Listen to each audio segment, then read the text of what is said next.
और खेड़ी जी को पुष्प अर्पित कर विधिवत कार्यक्रम का शुभारंभ करें।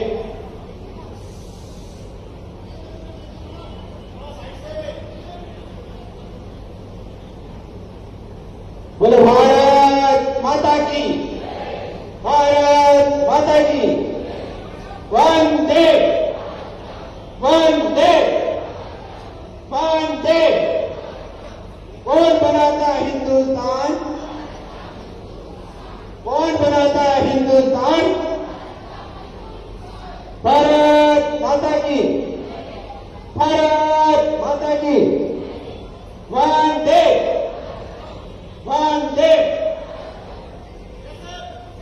भारत माता की, भारत माता की।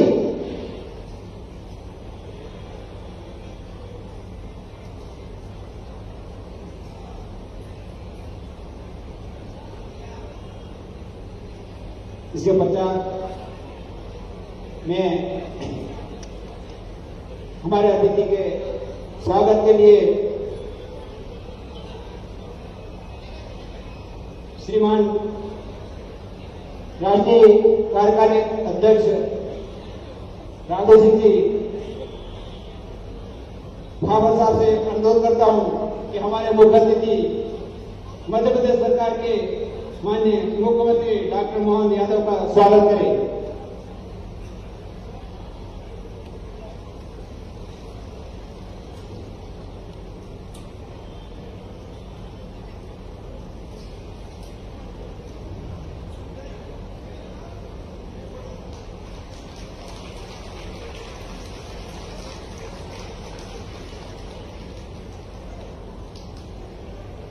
इसके पश्चात में हमारे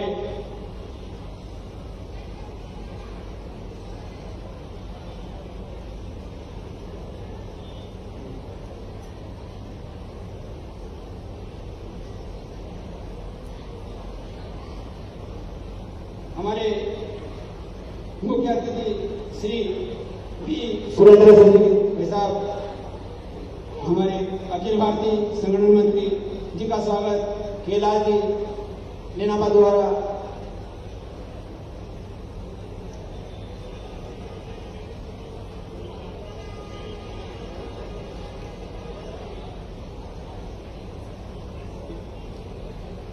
इसके पश्चात में संत श्री पवन पंत जी, प्रमुख संत श्री भूराला जी डामर साहब का स्वागत करने हेतु श्री भरत जी पाटीदार, कोषाध्यक्ष वनवासी ग्रामीण मजदूर महासंघ को आमंत्रित करता हूं, वह आए और स्वागत करें।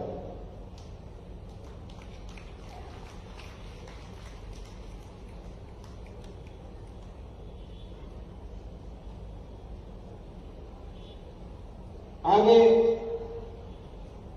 विशेष अतिथि मान्य श्री चेतन जी कश्यप, कैबिनेट मंत्री मध्य प्रदेश शासन का स्वागत करने हेतु मैं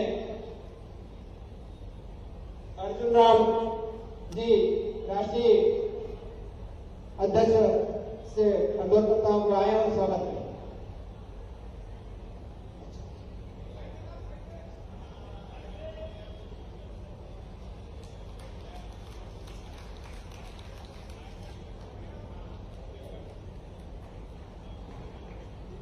मैं मानसिंह जी मेड़ा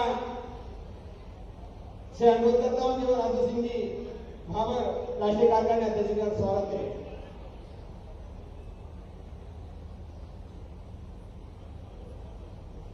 श्री वेरुलाल खदेड़ा जी से पुनः अनुरोध करता हूं वे आए, और कृष्ण कुमार बेगा जी अखिल भारतीय संयुक्त महामंत्री जी का स्वागत करें।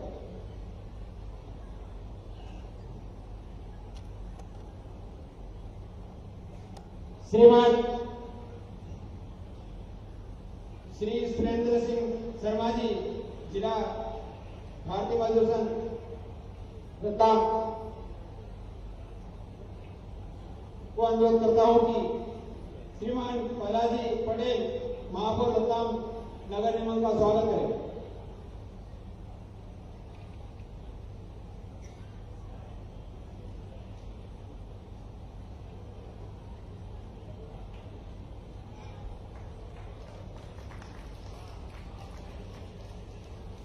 श्री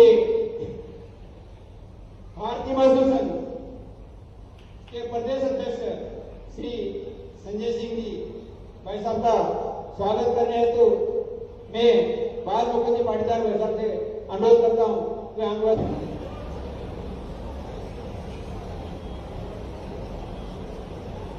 आज के इस कार्यक्रम में मंच पर मौजूद हम सबके वरिष्ठ नेता, भारतीय मजदूर संघ के लिए वर्षों तक आपने अपना पूरा जीवन, मुझे मालूम है कि शायद पहले ही केंद्र मंत्री आप बने थे, है ना?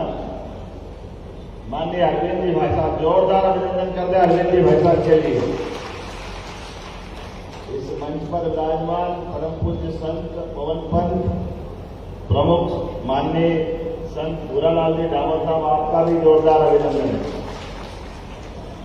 हमारे मेरे विद्यार्थी परिषद के साथी, अपने मजदूर संघ के अखिल भारतीय संगठन मंत्री माननीय सुरेंद्र सिंह जी, जोरदार अभिनंदन सुरेंद्र सिंह जी का भी। पूरा जीवन आप वरिष्ठ प्रचारक हैं और लगातार देश भर में सभी प्रकार के मजदूर के संगठनों की दृष्टि से उनकी गति आए, उनको ताकत मिले, उनकी बात सरकारों तक पहुंचे, उनके हक की लड़ाई लड़े, इसमें आप काम कर रहे हैं। हम सबके सुपरिचित यहाँ रतलाम के विधायक और हमारे मेरे मंत्रिमंडल के वरिष्ठ मंत्री श्रीमान चेतन कश्यप जी, जोरदार अभिनंदन चेतन कश्यप जी स्टेट साहब का। उनके बोलने का समय भी मैंने लिया, मैं धन्यवाद देना चाहूंगा आपकी साइड से भी। नहीं बोल रहा, जोरदार अभिनंदन कर दें एक बार स्टेट साहब। यहाँ के महापौर जिनने स्वागत भाषण में अपनी बात कही, श्रीमान प्रहलाद जी पटेल, जोरदार अभिनंदन प्रहलाद जी का भी। माननीय राघव सिंह भामर जी, अखिल भारतीय कार्यकारी अध्यक्ष वनवासी ग्रामीण मजदूर संघ, आपका भी स्वागत अभिनंदन है। कृष्ण कुमार बेगा जी, अखिल भारतीय संयुक्त महामंत्री वनवासी ग्रामीण मजदूर महासंघ, आपका भी अभिनंदन। ताली बजाओ तो ऐसी बजना चाहिए कि लगे कि हाँ हमारे अपने भाइयों ने ताली बजाई। इस अवसर पर माननीय संजय सिंह जी, प्रदेश अध्यक्ष भारतीय मजदूर संघ, आपका भी स्वागत अभिनंदन। श्रीमान कुलदीप सिंह गुर्जर साहब, प्रदेश महामंत्री, आपका भी स्वागत अभिनंदन। मंच के सामने बैठे हमारे मजदूर संघ के सभी अलग अलग दायित्ववान कार्यकर्ता, आप सबको प्रणाम करता हूं, आपका अभिनंदन करता हूं। भाइयों बहनों, इस अवसर पर आमंत्रित अतिथिगण, पत्रकार साथियों, प्यारे मित्रों, ये बात सही है कि मैं आज रतलाम के इस कार्यक्रम में आने के लिए जब भोपाल से चला हूं तो केवल एक ही कार्यक्रम हाथ में लिया है और वो आपको प्रणाम करने का कार्यक्रम है, आपके साथ बात करने का कार्यक्रम। आज के इस अवसर पर जब मुझे ज्ञापन दिए गए तो मैं सुरेंद्र जी आपसे कहता हूं 32 ज्ञापन है, 32। मुझे लगता है कि वो जब एक बार बैठेंगे तो 2-4 और बढ़ जाएंगे, तो कोई बात नहीं। जितने भी ज्ञापन है मैं भोपाल में बिठा करके प्रत्येक ज्ञापन पे आपके हित की लड़ाई लड़ूंगा, आपके जितना हक में हो सकता वो जरूर करने का प्रयास।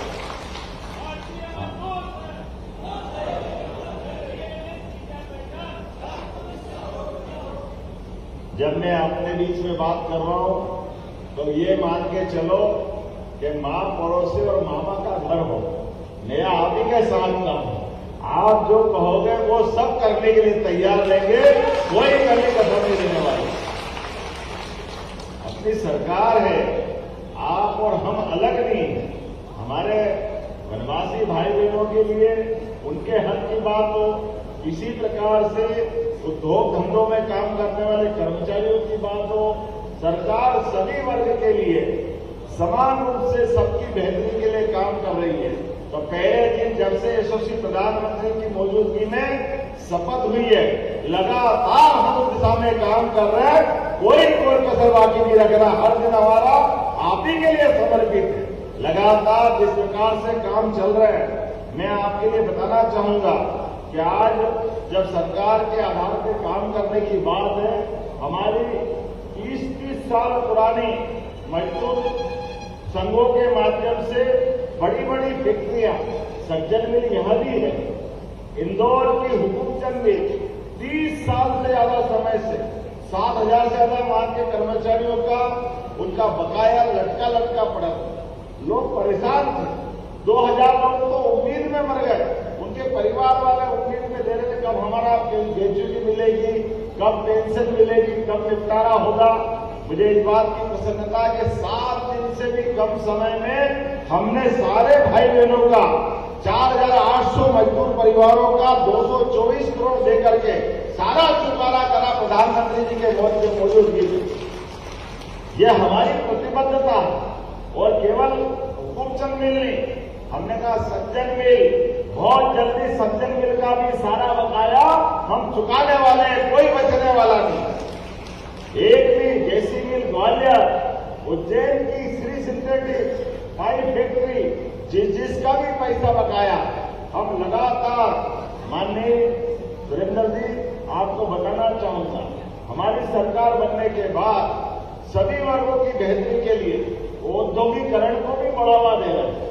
जब हम औद्योगिकरण की तरफ बात करते हैं तो बड़े पैमाने में कई लोगों को रोजगार मिलने की संभावना रहती है और उनको रोजगार दिला करके प्रदेश की भी आर्थिक दृष्टि से बेहतर स्थिति लाने के लिए लगातार हमने हर महीने औद्योगिक दृष्टि से संभाग में औद्योगिक निवेश की लगातार योजना प्रारंभ की। 8 संभाग में लगातार हमने एक के बाद एक कार्यक्रम किया और मोटे तौर पर पहले केवल एक ही स्थान में होता था, लेकिन हमने कहा इसको नीचे तक ले जाने की जरूरत है। और मुझे इस बात की प्रसन्नता है कि जब नवा GIS किया भोपाल तो 1956 से मध्य प्रदेश की राजधानी थी, लेकिन भोपाल में कभी भी औद्योगिक निवेश का बड़ा कार्यक्रम नहीं हुआ।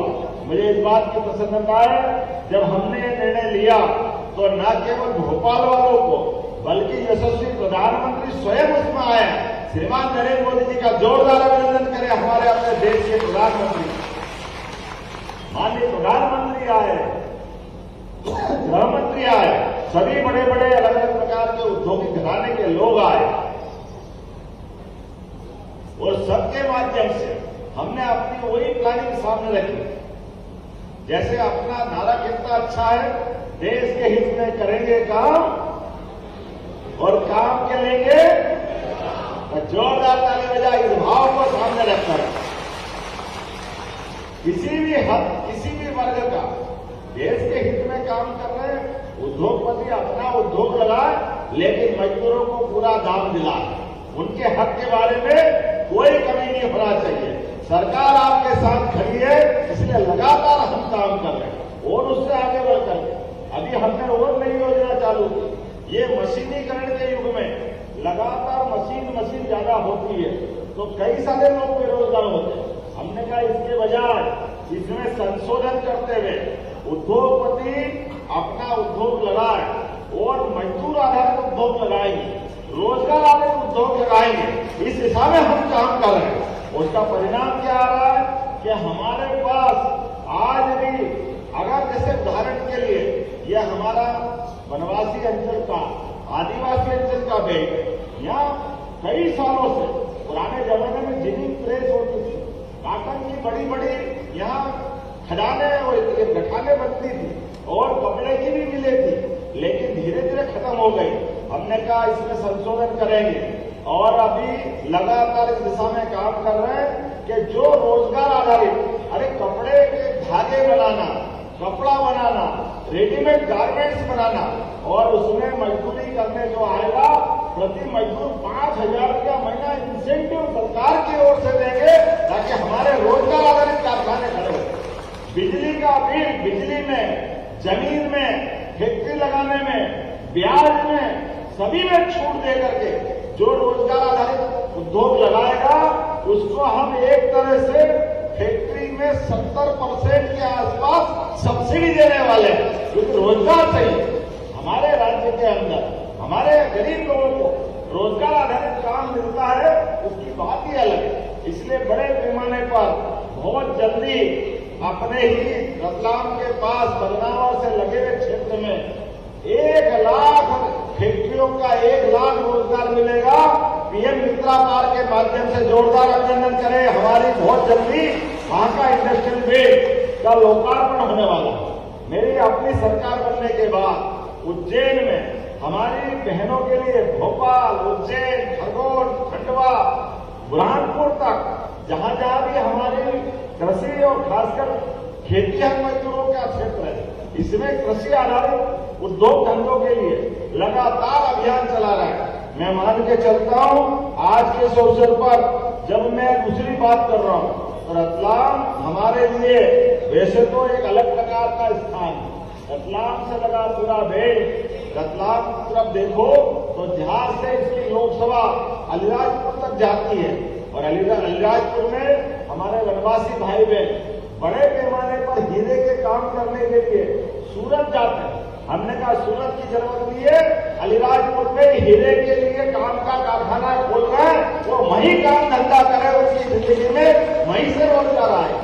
न केवल हीरे के लिए बल्कि अपने सभी प्रकार के अभी आप श्री अन्न के माध्यम से मक्का, ज्वार, कोदो, कुटकी ऐसी कोई भी मोटे अन्न की योजनाओं के आधार पर 1000 रुपया क्विंटल का इसमें हमने अलग से अनुदान चालू किया कोदो कुटकी के लिए और बड़े पैमाने पर ये इथेनॉल के प्रोजेक्ट लगा रहा है। तो खेती में भी अपने लिए मक्के को प्रोत्साहन देने के लिए आप देखो बाजार का भाव मक्का का पहले 1200, 1400, 800 में खरीदते थे, आज 2400, 2500 ज्यादा मक्का निकल रही है। जोरदार अभिनंदन करें अपने किसान भाइयों के लिए, अपने खुद के खेत में भी आमदनी बढ़े। इसलिए हमने प्लान बनाया कि एक खेत तक, प्रत्येक खेत तक पानी पहुंचा करके उनके जीवन में भी बदलाव लाएंगे।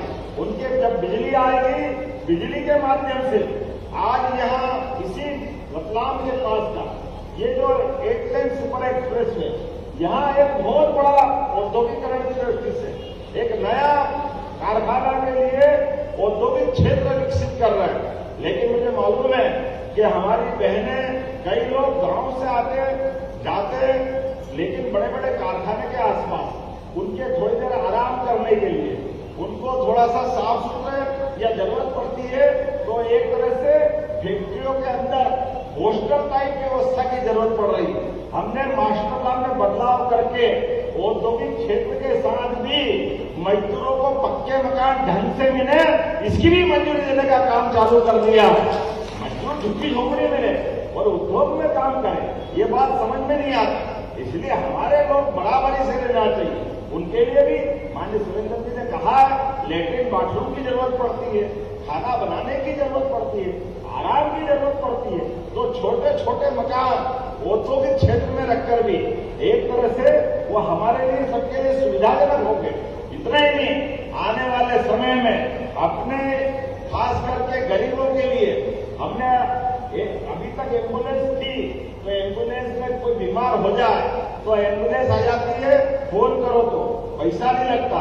लेकिन ये भौगोलिक दृष्टि से बड़ा हमारा प्रदेश है, ऐसे में गरीब आदमी उसके जीवन में भी कोई कारण से हॉस्पिटल छोटा है, भर्ती हुआ है, बीमारी बढ़ी है और बड़ी जगह पहुंचाना, अब बड़ा आदमी तो कहीं से भी कुछ कर लेगा, गरीब आदमी कैसे जाए? तो हमने गरीबों को भी एयर एम्बुलेंस की सुविधा दी, हेलीकॉप्टर से ले जाएंगे, हेलीकॉप्टर से 1 पैसा आपका नहीं लगने वाला, केवल आयुष्मान कार्ड बना लो। जहां हवाई जहाज होगा, जैसे यहाँ हेलीपैड हवाई पट्टी है, वहां हवाई जहाज उतर जाएगा, लेकिन जहां हवाई जहाज नहीं उतर सकता वहां हेलीकॉप्टर उतारेंगे। लेकिन एक एक गरीब आदमी की जिंदगी में बेहतरी करने के लिए लगातार एयर एम्बुलेंस की सुविधा हम चालू कर रहे हैं।